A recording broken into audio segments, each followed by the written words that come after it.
I promised my daughter, who is a huge Harry Potter fan, a trip to Universal Studios before I started my new job.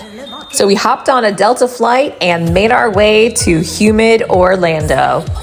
Ella always comes prepared and packed her little portable fan to cool us off as we were waiting for our Uber ride. Our plan was to hit Universal Studios early in the morning, and this was a day that most kids were still in school, so we were hoping to avoid the crazy crowds. But we were there before the park even opened, and you could see people gathering and already getting their spot in line. If you stay at one of the Universal hotels on site, then you have early access to the park. Our first stop was actually at Dr. Seuss Land, and we decided to just jump on a ride because there was no wait and it was on our way to the Harry Potter portion of the park. We started at the Islands of Adventure, which is one of 3 parks at Universal Studios. The Cat in the Hat ride was a perfect warm-up and absolutely adorable if you have read Dr. Seuss books growing up as a kid. I'm scared. So the ride just stopped and we're just sitting here and what's happening? I'm scared.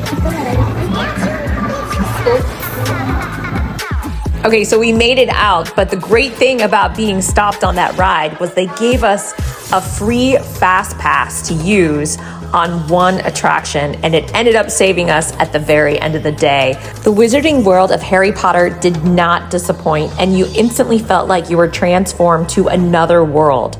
I soon discovered that we were on a quest to find the perfect wand. And oh, were there so many wands to choose from. Included with the purchase of a wand is a map, and all over the park there are locations where you can interactively use your wand. I have to admit, it was pretty cool to watch Ella enjoy this. The water fountain magically turns on, and the feather, with the right motion of the wand, will rise. In full transparency, I have only ever seen the first movie of Harry Potter, but I do recall this book-biting character. Our first ride was Harry Potter and the Forbidden Journey.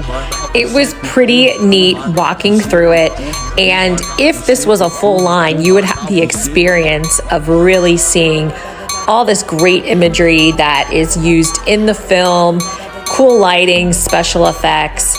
Unfortunately, the ride absolutely terrified Ella, so we were on to our next stop. We rode the much more kid-friendly Flight of the Hippogriff and then made our way to the Hogwarts Express to head over to Universal Studios main park.